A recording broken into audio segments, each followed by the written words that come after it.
Hello, everyone. Welcome to Sips and Stories, a place where we slow down enough to make our conversations really meaningful. And today, we are going to decode one of the most complex systems at workplace. You know what? No, it's not the HR policy. It's the human brains at work. And with me, I'm so delighted to have Michelle Teunis, who is going to decode that for us. Welcome, Michelle.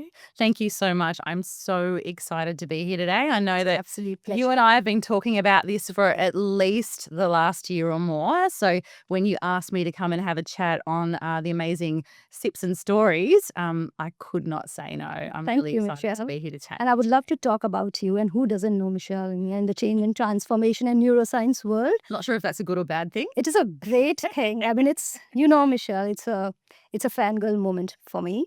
You know that I really look up to you, and Thank you. you are the reason why, I have found my new love, which is neuroscience. Amazing. So, Michelle doesn't need any introduction, but I will still, say a lot of things that she has done. And I can go on and on and on. So Michelle is a senior, accredited senior change leader. She's also an applied organizational neuroscience specialist. She has over 25 years of experience. She doesn't drive change. She just humanizes it. She's phenomenal. She has led one of the world's, largest transformation in the world. Yeah. And there's so much that we can go on and on. She also works with agile change in designing courses. She's into neuroscience. She's into change management. She's also into Behavioral science, Behavioral cognitive science. psychology, essentially anything to do with humans, organizations, and change. I absolutely love it. wonderful. I'm a big Michelle. neuro geek, I guess you could call me.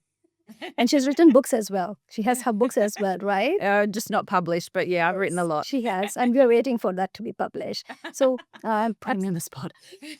absolute pleasure, Thank you. Michelle, having you here. Amazing. And would like you to say a few things about, yourself as well. Yeah. If I may have missed any. Sure. No, I think you've covered just about everything. Let's think 25 years in organisational change. Yes, I have a postgrad in applied neuroscience, educational neuroscience, actually. So specifically around how the brain changes and how the brain learns, which is very applicable to the workplace. Also cognitive psychology, how we think, how we make decisions.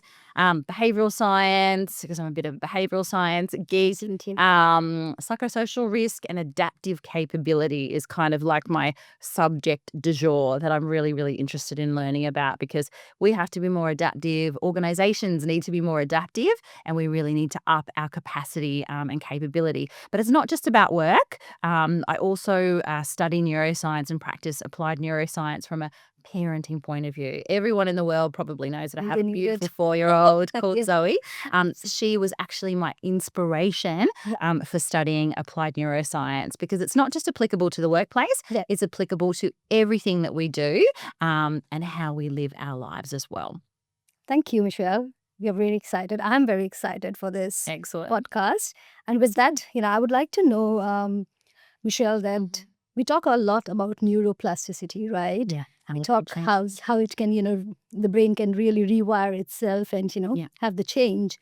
What do you think, given today's world where things are changing so fast, right? Yeah. How can leaders or Yes. people, Yeah. like the employees themselves, how can they really adapt themselves to this fast-paced change Yeah. so that it sustains longer? What is your view on that? Yeah, and so that people can take on change. And that's a really, really great question, because we work in a really cognitively overloaded, Yeah. fast-paced environment, and no two brains are alike. So there's also a lot of invisible load Yeah. going on within and outside the workplaces as well. So how do we do change promptly and fast? Because let's face it, that's the world that we live in these days. But also, how do we make change stick, and how do we make change scale? So this might surprise you, because I'm not only going to talk about people. I'll start with people, Yeah. but there's probably 3 different lenses I'd like to take Sure. with this answer. So when it comes to people, to make change really stick and to be able to do it well, not just install it, right? Because it's more than just the date that we install it and whether it's on scope and on time and on budget.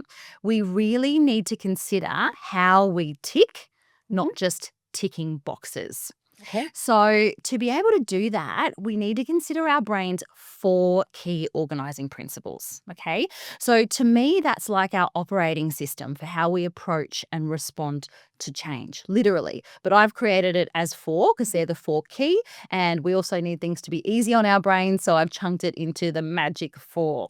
So what that is when you're designing for change or even designing for work or even leading people, you need to consider minimising threat and maximising reward. Now, I'm sure a lot of us watching know about, or if you don't, I'm going to let you know about David Rock's SCARF model. So that's understanding status, certainty, autonomy, relatedness, and fairness in relation to the social brain, and at work, whether we feel a threat response or whether we might want to approach that work or change. So that's really spoken about a lot when it comes to threat and reward. Okay. But I'd like to take it, and this is the first organizing principle, there's 3 more where this is coming from. I'd like to take it that step further because that's just to do with the social brain. We, on average, our thoughts are negative leaning. And that's a fact because our brain's number 1 priority isn't actually change or going to work every day. And I think we know that. I can't go to work without drinking this anyway.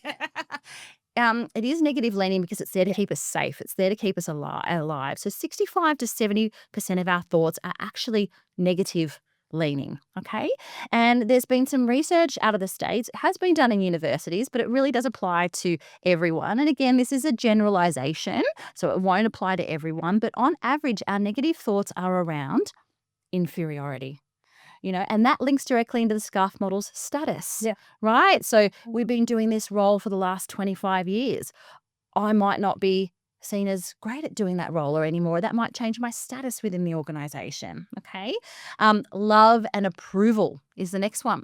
Now, it's not about swiping right on Tinder. We won't go into that in today's podcast. But it's around belonging. It's around acceptance and it's around respect. Okay. And then this is probably no surprise. It's around having a sense of control because autonomy and control, it makes us feel safe. But we also have something called psychological reactance, not change resistance, psychological reactance.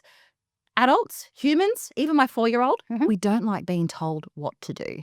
And the reason for that is because we have that innate need for autonomy and control because it makes us feel safe. So when it comes to leading, workplace, change, if we can consider that, I call it ILAC, inferiority, love, approval, and control. Okay. And if we're designing with that in mind, that people actually, they might feel a sense of lack or loss when it comes to change.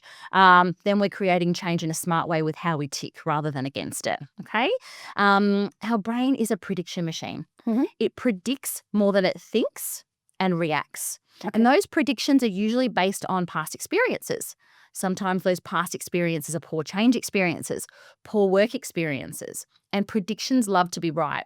When we overlay that with our negativity bias, okay, you can see that we really need to work with people on meaning making and forging a new path forward, but also taking that one step back and figuring out and finding out what their history has been within that workplace, within the way they were led in the past, within the experiences that they've had with change, right? And if we're not doing that and co-creating a new path forward with them, we're really missing the ball. So you can see here how designing for change with how we tick rather than ticking boxes, it makes a huge difference. Our brain's also a huge energy conservationist. It takes up around 20% of our metabolic energy, and that's a lot with everything else that's going on, yet it only weighs about 2% of our body weight. And again, it's there to make sure we're kept alive and it balances everything, not change, not the workplace. So we need to keep things simple. We need to keep things relevant, okay? We need to keep things co-created. We need to remove that cognitive load because our brain calculates an ROI on change or whether it's going to pay its attention to something or not. And neurodiversity comes into play with that as well because people hyper-focus. If it is not on their roadmap or their runway, it's not going to get done. And that's on us as workplace leaders, change designers to consider that rather than just expecting people to go along, with the play. And it's also a social connector, okay? So we need social connection just as much as we need to breathe, and social pain actually hurts. In fact, the same areas of our brain light up for social pain as they do for physical pain. Wow. right? Okay. Which is, it's Yeah. crazy, right? Yeah. But on the other side of the coin, we're also social survivalists. Okay. Work is hyper social in context. Okay. And what that means is that we go with the crowd, even if we know it's probably not the best thing to do, because everyone has to Provides pay. a comfort, right? It provides a safety. Exactly. And we've got bills to Yeah. pay. And it's a crazy Yeah, world out absolutely. there at the moment. Yeah. So if you overlay all of that as well. Yeah. So again, the 4 key organizing principles: minimize threat, maximize reward. The brain's a prediction machine. The brain's an energy conservationist, and the brain's a social connector and or social Absolutely. survivalist. Well, thank you so much, Michelle. Yeah.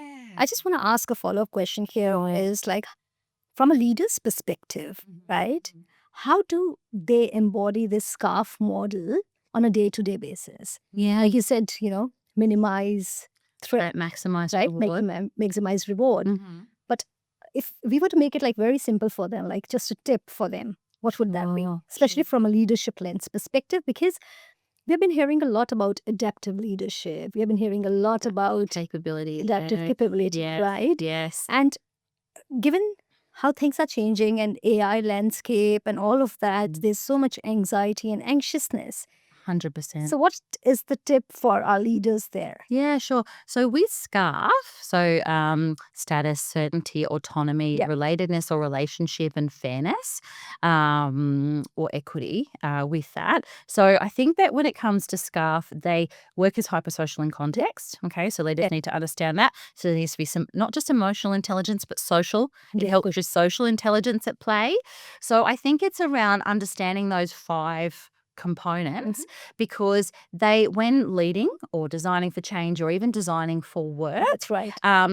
within those 5 factors, depending on what you do and how you lead, they can either create a approach state, so people engaging with work, change, the program, or it can create an avoid state. Yeah. Okay. So I think it's about thinking about those 5 key factors and really being intentional about designing for or having a think about in context. Yeah. Because it's not a one size fits all. Right. Everything is in Yeah. context. Yeah. How can you create for your people more of a toward state with those 5 things in mind?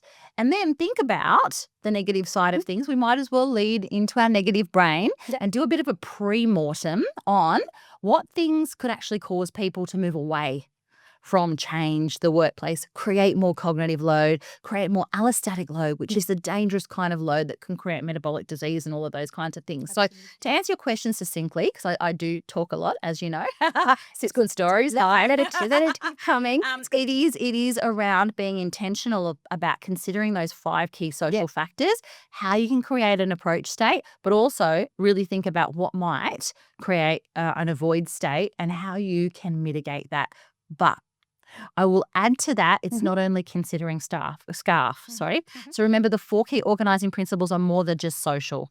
It's about ILAC. It's about our negativity bias. It's about our energy conservationist brain and keeping things simple and supported. And it's about our prediction machine, which is about considering context, knowing the history, and then knowing how to move forward with it. It's not only about the people, though. It's not Okay. really what the people there yet. Think about the projects. It's about thinking more than just installation and thinking, what does realization look like? What does change or work look like out in the wild once we've actually installed or implemented it? Wow. Okay, so how can we do an out in the wild check? Right? And there's a few different things that you can do. You've probably heard me talk about this before. I like people to sense check things using a behavioral science model called COM-B. Do people feel capable? Like, have we actually supported them to the level that they feel capable? Because no one likes feeling silly. Do they have the opportunity? Or once things are out in the wild, are there roadblocks here, there, and everywhere? Because that's going to hinder the change or what we're actually trying to do. And the last one is motivation. And all of these 3 things drive behavior, which is the B. Yeah. But when it comes to motivation, I'd really like the listeners of Sips and Stories to think about less about motivation, because motivation can be fickle, whether it be intrinsic or extrinsic. And that's because we need to think of things with a neuro-inclusive lens. That's okay? right. Because That's right. someone with ADHD doesn't need more motivation. They need more dopamine, which is a different story in and of itself. So Think less motivation and more ignition. How can we start the car and keep the car driving? So that's things through leaders modeling really positive social norms and walking the talk. That's starting the car. That's continually making sure that it drives as well. How are they ensuring they're checking and managing the emotional temperature? That starts with their own level of self-regulation. You know that I've just done a series on self-regulation. It starts with self, being able to navigate people through change, just through work in general. It starts with self because emotions are contagious and it really does have a domino effect. So when it comes to motivation, it's about the ignition. And to be honest with you, leaders are the starters of that car. They are very much. So what I take away from this, the key words are, autonomy. Right? Yes. Predictability. Yes. Goes a long way. Yeah. And a positive, safe work environment 100%. that they can build. And there's a lot of, there's a significant role that leaders can play 100%. if they are aware. If they are aware, right? Exactly. How can they do it? What is neuroplasticity all about, or what is neuroleadership all about? So I think there's a lot of work that they can. Thank you so much, Michelle. It was really informative. No worries. And just continuing on that, like you said, it's a role that leaders play in building a very safe workplace. So from BrainLens perspective, Michelle, there have been situations where people or employees, they have not been able to speak up at workplaces, right? Yep. What do you think could be the reason that they hold themselves back? And would also like to understand what role as an organization or as leaders, we can play to make sure that everyone feels safe. Because now it's not only, a good thing to have, it's also a law, right? We'll talk about it here. With psychosocial. Absolutely. Oh, I absolutely love that question. But I'll probably throw a bit of a spanner in the works because I'm not going to answer it as you probably thought I'd answer it. Sure. Feeling safe to speak up is absolutely not enough. Okay. Okay. So, we've discussed all of the things about workplaces being cognitively overloaded, infobese, all of the thing that's going on in the world. And you brought up SCARF, which is about our social brain. Yes. Again, in that hyper-social context of work. That's right. So let me tell you why I think it's not enough, okay? I would like to answer this with a social brain approach and a neuropsychological safety lens, okay? So we spoke about leaders. That's number one. Leaders leading with their emotional, social, attentional, and what else do we have there? Relational, that's it. Toolkits, okay? Again, leaders drive social norms. They set the emotional temperature. People follow and watch what they do. If a leader is not inspiring trust, and trust is not just about reliability and credibility and relationships, if you have all of those but someone thinks or has seen that you've thrown someone else under a bus, all that goes out the window, right? There's always trust before there's oxytocin, which is the social bonding, neurochemical. So it starts with leaders and their ability to lead with their emotional, social, relational, and attentional. Yes, I got it. Toolkit. Because if they don't start with that, if people feel safe to speak up, there's going to be cognitive dissonance because they're going to see their leader doing something different. So it starts with that.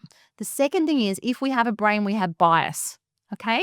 And too many organizations keep bias, cognitive bias, or, sunk cost fallacy, all of those kinds of things. You can look up the SEEDS model from the Neuroleadership Institute if you don't want to go through the 147 odd biases that there are out there. But the problem is that organizations keep biases as dirty little secrets. They don't talk about it. They don't feel it's safe to talk up about it. So what they do is they fester. Okay. And they become more of a threat state. So make it safe to speak about where there might be bias. You'll never get rid of it. We're humans, right? But you can mitigate it and you can talk about it. And you can only do that if you actually bring it out in the open and people feel safe. It also doesn't only help people, it helps with the bottom line. Okay. We need to think of whole of person inclusion. And that's not just feeling safe to speak up. That's different cultural backgrounds, different workplace backgrounds, considering neurodiversity. So we need to make sure that everyone feels comfortable to speak up, not just a subset because they've worked with Joe Blow or they've been in that industry for 20 years. That's super, super important. There's a big difference between psychological safety and psychosocial safety. We need to do both. We can't do one or the other. Okay. Otherwise, we're not meeting our compliance standards, but it's also not good business. So we need to be asking the question instead of, or along with, do we feel safe to speak up? What here might cause harm? Okay, with the 17 psychosocial hazards, which you can go to Safe Work Australia if you wanted to see what they are. And last but not least, social learning or peer-to-peer connection and learning is elite, right? We all want that social connection, and that's great. Don't think that it is a magic pill, though, okay? Peer-to-peer connection and learning is only as powerful as what the environment allows. That is, if you are trying to do a lot of connection and collaboration in a really toxic environment without first considering that environment and what you need to do to gently ease in, you're actually going to be creating a less psychologically safe environment than what you intended. Okay. So that is just going a little bit more into neuropsychological safety, considering the social brain and the system. We can't only consider people. We need to consider the system and the organisation. Just on that, something just came to mind I would love to share with you. There's a quote out there that says, organisations don't change, people do. Have you heard of that? Yeah, it's been said a lot. So true, right? Yeah. They don't change. It's very difficult to change the system, right? Yeah. It's the culture. It's I think it's, I don't know, and you can probably, throw more light into it, Michelle. Yeah. When we talk about culture, I mean, although like there's so much happening in, building that unconscious sort of bias, and, so many programs, especially, if you go and join a bank, you have to complete so many trainings, and there's organizations as well. So there's a lot of effort that the organizations are putting in. 100%. But where does it then fall? Like why does it fall through the cracks somewhere? What's your view on that? A perfectly way. And again, I might surprise you. I'm full of surprises today. I'm glad that this conversation is, free flowing, and it's really, I can get the maximum out of you, Michelle, because you've had so much experience. And again, not everyone might agree. This is just my perspective. Absolutely. I don't want you or anyone else to just take my perspective, and it is just a perspective. Sure. Everyone has great perspectives that we can all learn from. But yeah, so that quote, organisations don't change, people do. Again, for a spanner in the works. Organizations and people change. Okay. So behavioral science and applied neuroscience, some people might think, oh, it's just warm and fuzzy. Oh, it's just about the people. And again, we do need to design things, not only change, but work, right? And this does fall into psychosocial as well, with how people tick. If we're not designing with how people tick, we're really missing the mark, because we're humans. We're not robots. We're humans. We're never going to become AI ourselves. But organizations and the system can either create that culture of adaptive capacity or it can hinder it. It can add friction, okay? So how the work is designed to start with makes a big difference in all of the things we've spoken about, whether all of that change with how humans tick in mind will actually work or not. Okay, whether there'll be compliance around psychosocial safety, whether there'll be psychological safety. Okay, so this system will actually drive behavior. Okay, so the system needs to be intentionally designed for adaptive capacity, not just let run loose. And I think that's a big opportunity for organizations, particularly around organizational and work design.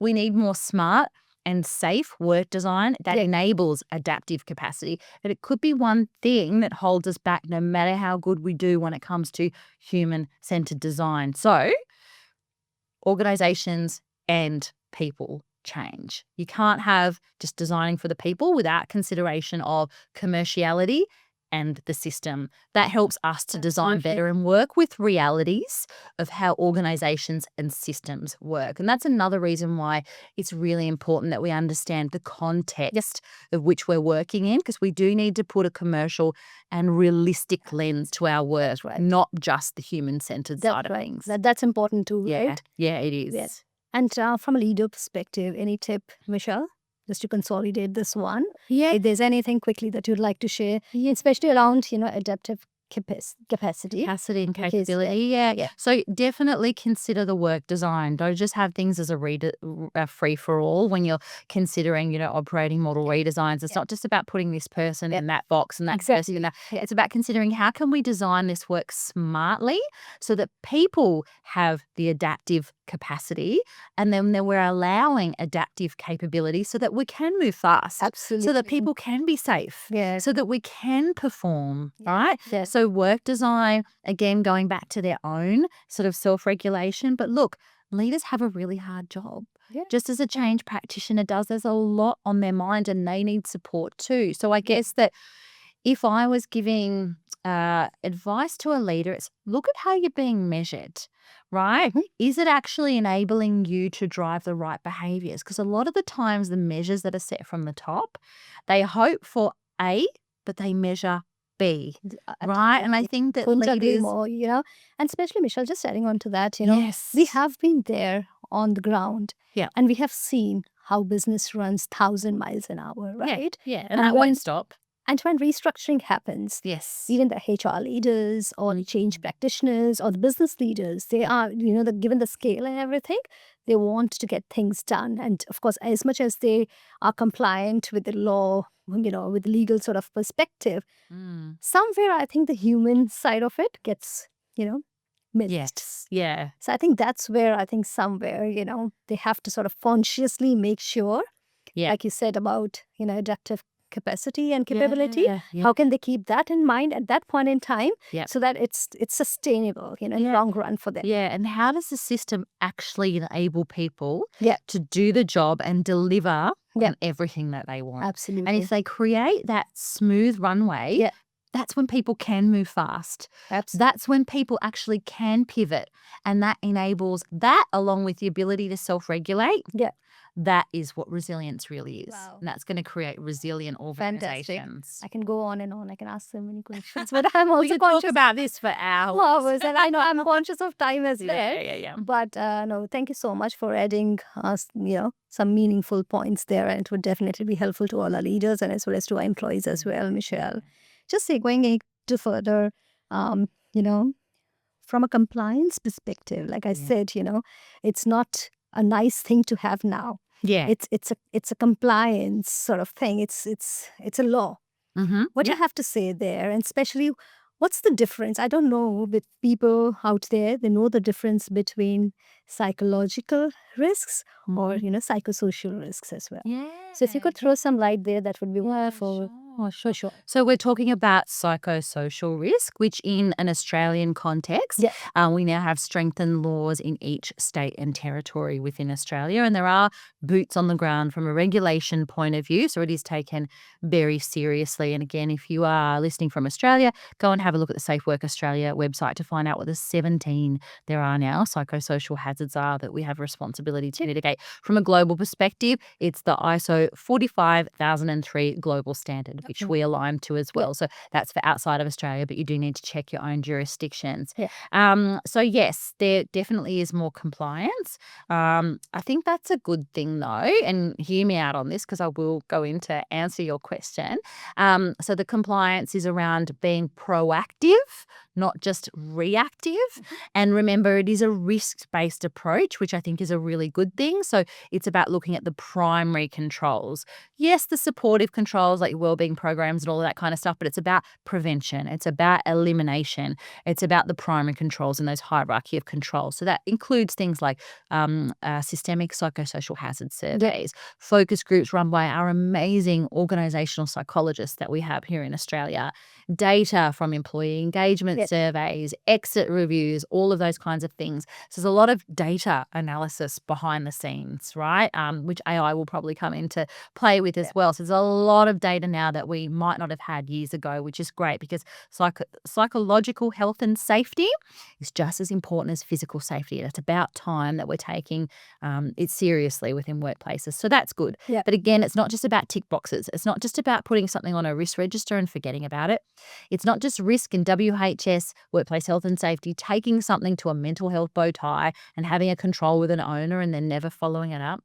If you look at the 17 psychosocial hazards like role clarity, like, making sure you're keeping a check on workplace conflict, even fatigue, even intrusive monitoring, which is one of the new ones, which AI might fall into, because remember, it's not just about reality, it's about what people perceive.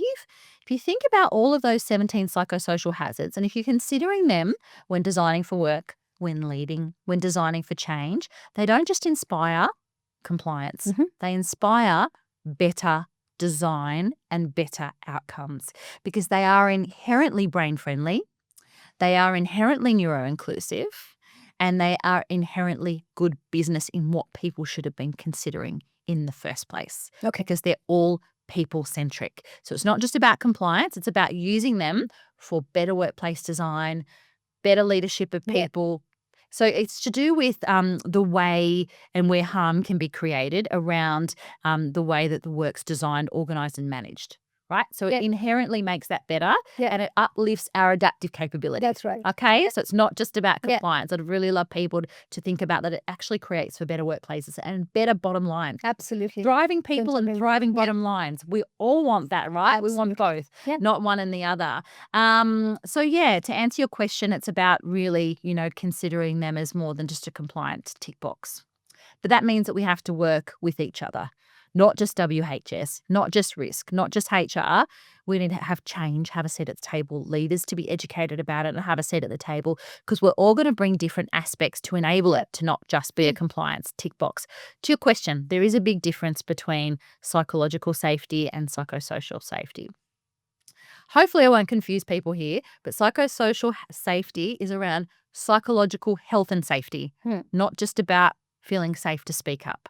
So psychological safety, or Amy Edmondson's fantastic work, it is around feeling safe to speak up, but it's all around being courageous and being bold and having accountability partnerships. It's not just about being nice. Okay, it is around. It's not just around being nice. It's about being courageous. And Amy Edmondson's work actually goes into, we want to promote high standards, high performance cultures. That means holding people to account and having accountability partnerships. So everyone's really clear about what they need to do. But it's also about creating a learning culture. And to do that, it actually taps into psychosocial, because it's around having high support. So the courage is around high performance, but it's also around high support. So it works. They go crazy, hand right? in hand. Okay, so it's definitely not about being nice. That's a myth, and we need to. It's about being courageous and having those really strong accountability partnerships.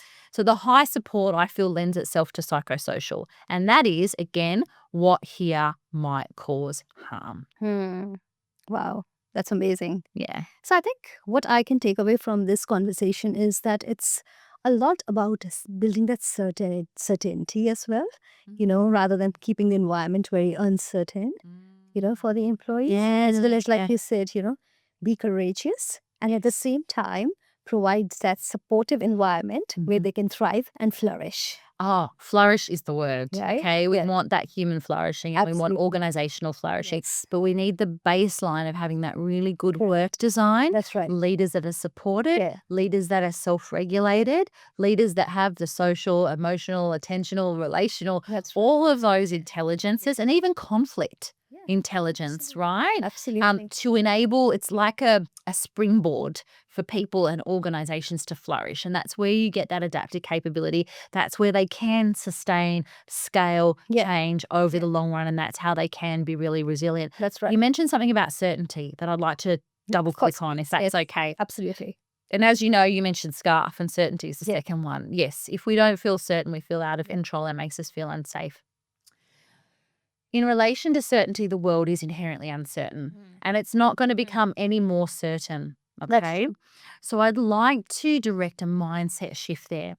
And it is a bit of self-directed neuroplasticity. That's us being in the driver's seat of changing our brain and our neural networks, okay? Because our immediate response to a threat to our certainty is we're getting a threat response, okay? I don't know what it looks like on on an fMRI, on a brain scan, but that's what I would like us to steer away from certainty and steer towards clarity. Okay. And as leaders, as people going through change, as people leading change, we're not going to create the certainty that people crave in a corporate world, okay? But we can create the clarity. We can create the transparency. We can work with people to create shared meaning, okay? People's mental models are more strong. rigorous communication, We can engage, get people involved. We can connect, which is about building relationships. Right. So it's more about clarity and working with people to create that shared meaning and going through meaning making rather than just sending an email and expecting everyone to understand it. Yeah. So again, let's move away from certainty. And this might sound strange because I work with applied neuroscience. But let's move away and let's move towards clarity because that's what we can actually do and achieve rather than create a false sense of certainty when the world is moving quicksand. No, I love it. I love it. And Michelle, one more point on change practitioners, right? Yeah.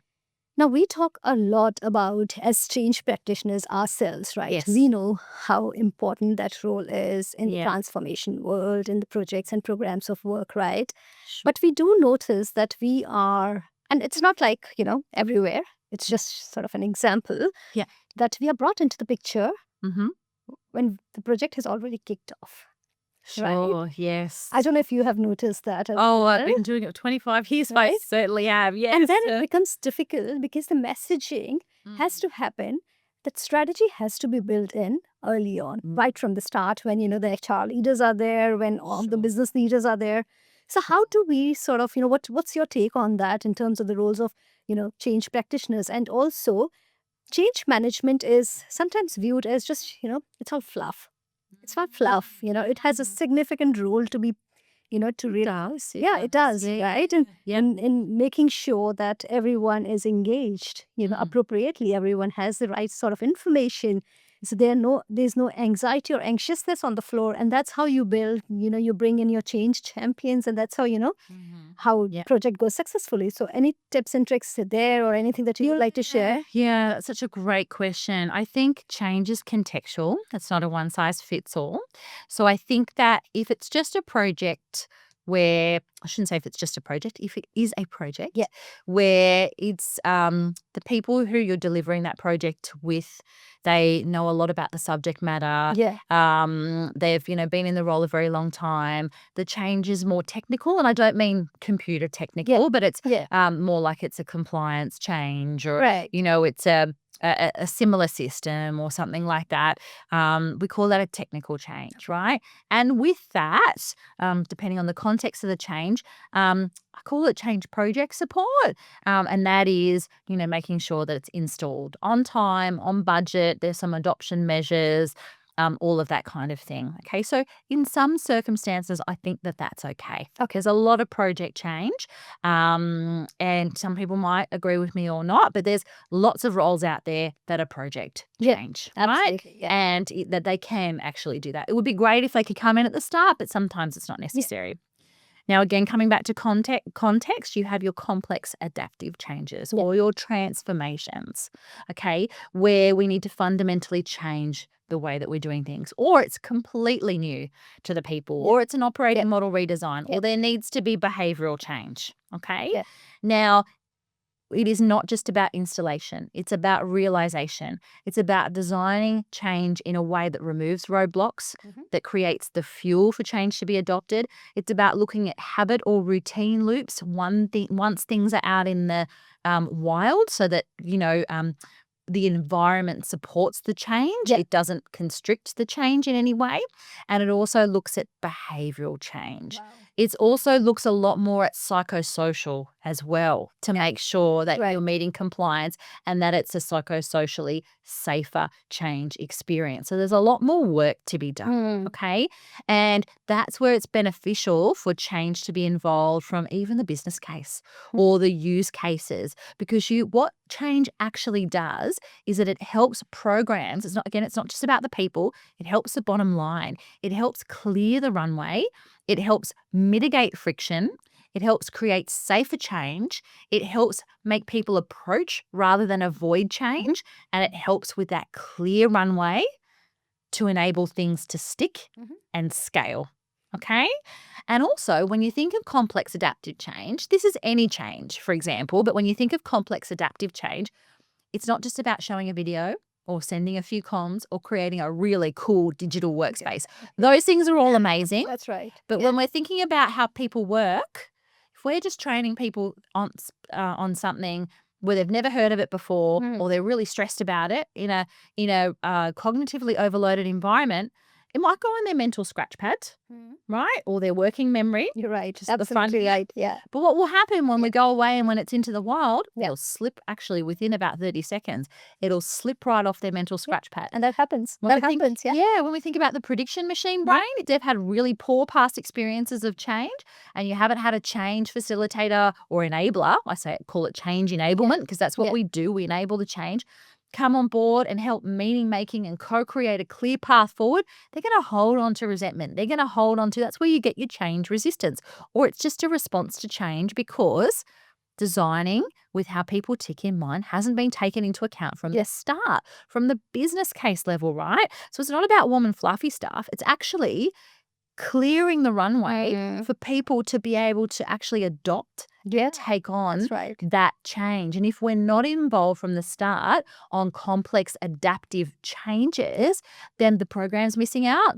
Then the organization's wasting money and it could actually be making for unsafe change. Absolutely. Right? So I think there are some really big things in there. However, change practitioners need to make sure that they are designing for change and also having really robust social contracts with their leaders and their sponsors up front from the start so they know what they're getting into and so they can pitch things accordingly. Okay, so I still see out there some change practitioners, and this might be controversial, but I've been in change for 25 years and led teams. Sometimes change practitioners will approach a complex adaptive change with a project change-based lens. Okay. Right? And that's just installation and that's just ticking boxes. And then once it's in the wild and things don't work, unfortunately, change is the first one to get blamed, right? Now, I totally understand because a lot of the time change is pushed to the side. No, you can only do your comms plan. You can only do this. You can only do that. I'm sure we've had that. But at least know what you're getting yourself into. Socially contract up front with your sponsor or your leader, okay? Ask them the question. What do you see successful change as looking like? What do you see my role as being? And then work together. And again, take a risk-based approach as a change practitioner. Talk about not the warm things that might be perceived as warm and fluffy. Talk about how you can solve their problems. Talk about how you can help make their life easier. And talk to the risk that they might realise if certain things aren't done. Talk their language, not the warm and fluffy stuff that you know in your mind. Just remember, leaders and sponsors are like any other stakeholder. You need to help make meaning for them. And they've got their mental models that are all about KPIs, targets, making sure that this gets done. Not whether you're designing with the 4P organising principles. It's not about rigid frameworks anymore, right? It's not about the legacy frameworks that we are talking about. I don't want to name it. But it's not about that. We're inclusive here. It's about, like you said, understanding their language and how can you solve their problem. They're any other stakeholder. And if there's one thing that I can say to any change leaders, HR professionals, OD&D is leaders and sponsors are like any other stakeholder. Work with them in the exact same way. Same way. Fantastic. That takes me to the next question, Michelle, which is on AI, right? We all have been talking about it. Yes. This is the buzzword, right? Of last few years. It is. So and it's not going to stop. No, it's not going to stop. It's going to change every second of the day. Things are changing, and sometimes people feel that we have done this, we have done that. We are fine. We're trying to understand AI, but honestly, in my view, in my personal view, it's like I feel that we've already missed the bus somewhere because right now, have we equipped our employees already around it? Have you already built in strong governance or strong sort of data protection sort of frameworks within the organization? But my question is more in terms of leaders. How can they build that or provide that sort of a safety sort of Yeah. environment to their employees in terms of AI. So how can they augment it, build rather than, positioning it as a threat, and especially Exactly. within the technology organizations, Yeah. Yeah. because like I said, the employees are right now taking it as a threat that, our jobs may just be wiped out. Exactly. Who knows? I mean, AI can work for you rather than against you. That you've actually hit on the nail on the head there. I think that, look, when it comes to AI, there's some great, for anyone who hasn't seen it, UTS, along with the government, has done some really great work on something called Invisible Bystanders. And I'll get into that in a minute. But they've done some research along with taken data from, some of the major unions and McKinsey as well. That and this is, I think, from Australia. I'm not sure if it's global. I will give you some information for your show notes. But only 1 in 5 workers feel like they have been consulted about AI change. Now, I will emphasize the word consulted. Being consulted is needed from a legal standpoint, particularly an operating model redesign change. But consulted does not mean collaborated with. It does not mean co-designed. It's just bounced off, Yeah, I'm not having a dig at consultation, but it's not co-design. It's not giving people, a lot of people hear the word consultation and they think they're just going to talk with me, but they're not going to do anything about it anyway. Particularly if there's learned helplessness in that organization where people have given feedback in surveys before and nothing's ever been done about it. You've worked in HR, employee engagement surveys. It's things that aren't necessarily always done about it. So they will hear the word consultation, but only 1 in 5 feel they've even been consulted, not even collaborated with or co-designed. And as we've spoken about before, co-design, collaboration, having skin in the game and a sense of control is a powerful psychological, not motivator, ignition. Absolutely. It starts the car, right? Yeah. So those statistics are, I think, alarming. Coupled with that, when it comes to AI, there's still a lot of test and learn. So I think that people have a bit of, that's a gimmick rather than helping me solve a problem. So if I could give leaders, if they can think about 3 key things, and this is via research via the UTS, Human Technology Institute, or HTI, it's about responsiveness. And that's not just about responding to people's feedback. It's actually about being responsive to show that AI solves real problems that impact them rather than it just being a gimmick. Okay? Yeah. So that's the first thing, even if it's that's the way that you communicate it. So it's responsiveness. The next part is around collaboration. Don't just consult, collaborate. And again, when people co-design things that solve problems, when they've had even a little bit of a say in how things are done to improve their life and way of doing things, they're going to be more likely to own it. They're going to be more likely to feel comfortable with it. Okay? Yeah. And the third thing is around adaptability. Okay? So we're talking that adaptive capability theme. Adaptability is around it's around iteration, okay? So yes, sometimes something might look a bit gimmicky at first, but get people involved and let them know what the iteration's going to look like. Let them know what the path forward's going to be like and show progress along the way. Because when we're working with people and showing them the progress and giving them a sort of a psychological signposting as to what the future's going to look like, people are going to feel a sense of reward. You know how I was talking about dopamine before? Yeah. Dopamine's actually more about anticipation of the reward than it is about the reward itself. So if there's iteration, people have psychological signposts, and if they're celebrating the wins along the way together, then people are actually going to be motivated because they're going to be anticipating that next hit of dopamine, and they're being involved as well. But adaptability is also about inclusivity. So taking everyone's point, not everyone's going to have the same point of view. So designing with inclusivity in mind. But it's also about reflection. Okay. So it's not just about your post-implementation reviews but it's actually about, how did this actually work? Yeah. What can we do differently next time? And taking that to move forward with, rather than just baying stuff in, not involving people, and then people thinking that there's learned helplessness and it's just an absolute gimmick. Right. So responsiveness, collaboration, and being adaptive are 3 key things I think that leaders can take on board. Fantastic. That's wonderful. Any take on neurodiversity? Yeah, Especially like if especially from a leader perspective. Yeah. How can they really educate themselves? Although the organizations are talking a lot about it, Yes. but something that you would like to share, because there's an immense sort of talent pool out there. That's a great question. Yeah.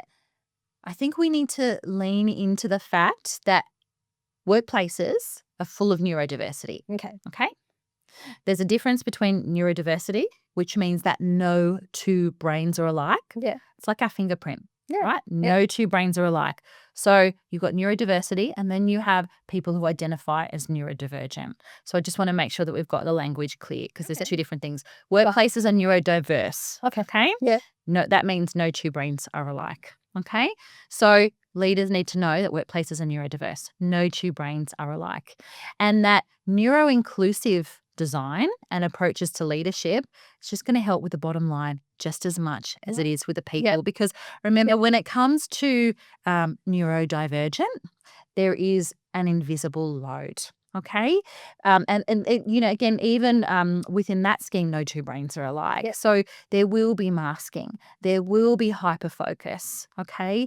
And I think it is just around all of the things that we've spoken to today about designing for change and workplaces with how we fundamentally tick in mind those 4 key organizing principles, making things easy for people and making sure that we're designing for things to not just sit on people's mental scratch pads. Okay. Some people have really great working memories. They might have an attentional octopus living in there with 10 tentacles that they can hold on to, and then they can keep that, and then that can go into the long-term memory.